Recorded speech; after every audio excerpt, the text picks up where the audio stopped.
I have 4 daughters, and my second oldest daughter, Madison, when she started kindergarten, she was loving life. She got to meet all these new friends. She loved the teachers. But most importantly, in October, she was going to be in a wedding, and she was going to get her hair braided, wear a beautiful white dress. She was going to look like a little princess. So she was loving it. September, she started school, meets all these great new friends. October, she's going to be in a wedding. Well, the wedding was great. We danced, we ate, we had a fun time. But then we got back home, we started to get ready for bed, and my wife started cutting her braids out of her hair. And she realized that there was a lot of hair coming off. So as the dad, I said, well, let me try it, because obviously you're cutting her hair. Well, I was cutting the rubber bands. I wasn't cutting her hair, but there was a lot of hair coming out. So we just ignored it. We just said, well, maybe what happened was, maybe they're just too tight, and they just pulled hair out. So we gave her a bath, and we noticed there was a lot of hair in the bathtub. And then the next morning, we noticed there was a lot of hair on her pillow, and it continued to fall out. And we got a little scared. So we went to the local doctor, and the doctor said, well, you know what? It looks like this thing called alopecia. I'm not sure, but there's a specialist in Hershey, Pennsylvania. Now, I live about a half an hour from Hershey, Pennsylvania. What's in Hershey? Hershey chocolate bars and Hershey Park.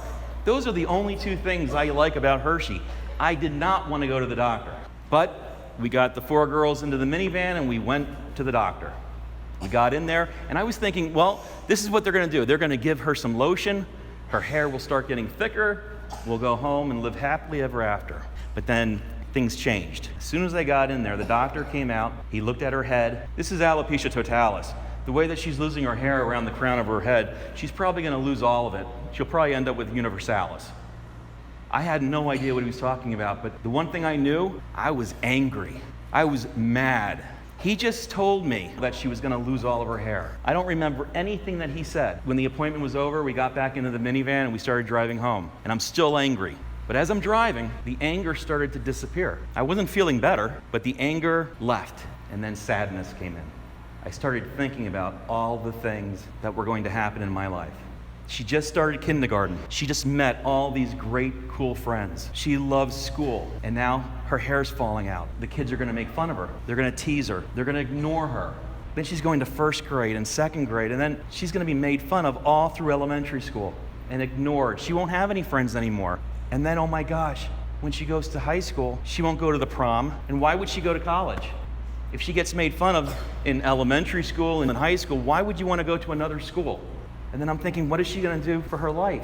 And then I thought, oh my gosh, she's never gonna get married. She'll never have a family of her own. Well, I started crying. I started crying so hard that I had to stop the van and pull off to the side of the road. And then my wife started to cry. And there we were on the side of the highway, outside of Hershey, Pennsylvania, the sweetest place on earth.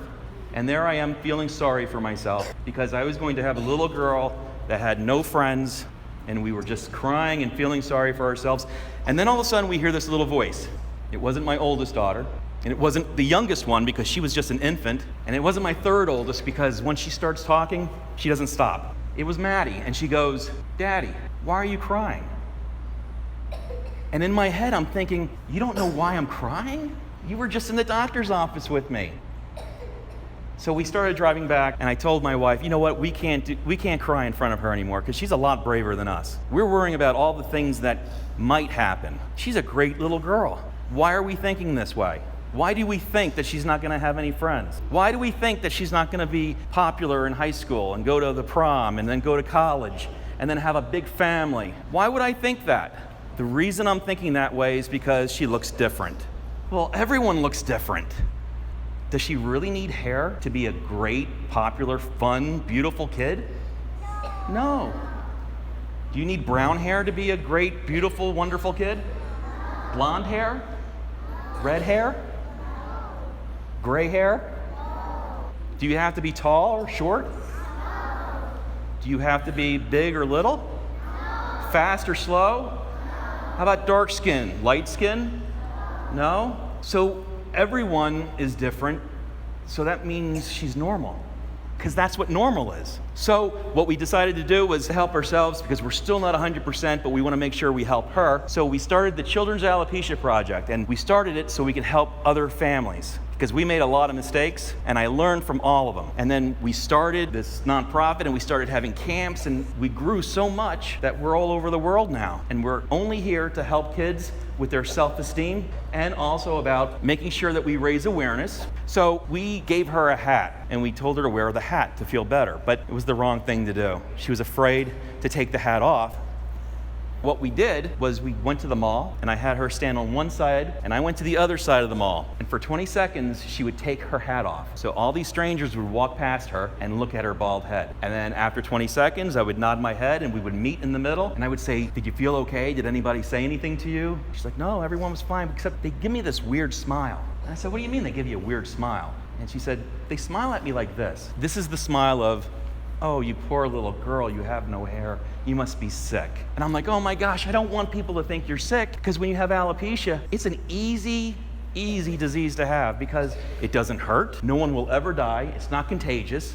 All it is your body just attacks your hair and makes it fall out. Nobody knows why it happens. Sometimes it grows back, sometimes it doesn't. Sometimes it grows back a lot, a little. Sometimes it will grow back and never fall out again. And sometimes it will fall out and never grow back again. So it's really a weird disease. But the problem is that kids that have it sometimes are bullied, and they are made fun of, and they are ignored just because they look a little different. But remember what different is? It makes you normal. So we did that for a couple of times, and then I said, well, listen, this is what you have to do. I don't want people to think that you're sick, and I don't want people to pity you. I want them to know that you're healthy. So you have a great smile. You have these big, chubby cheeks. So next time you take the hat off and somebody looks at you like that, I want you to give them the biggest smile you can. So she said, okay. She went over there, I went over here, I looked at my watch. 20 seconds, I would nod my head, and then all of a sudden, I see these big cheeks just going up and down, over and over. But I see everyone else's cheeks doing the same thing. All these big smiles that she was giving these strangers, they were giving her those big smiles right back. So I was thinking, well, maybe they won't think she's sick. So we did that for about a week. She felt comfortable, went to school. I talked to the school, and she was never made fun of in kindergarten. She was never made fun of in first grade or second grade, third grade, fourth grade. Through high school, she went to the prom twice. She was a very popular girl. She played tennis. She's never been made fun of. She's never been teased. She's a fashionista. She takes after me. Everything I thought when she was in kindergarten never happened because she had good friends and she knew who she was. She knew that she looked like no one else, and that is why she was perfect. She was a perfect original.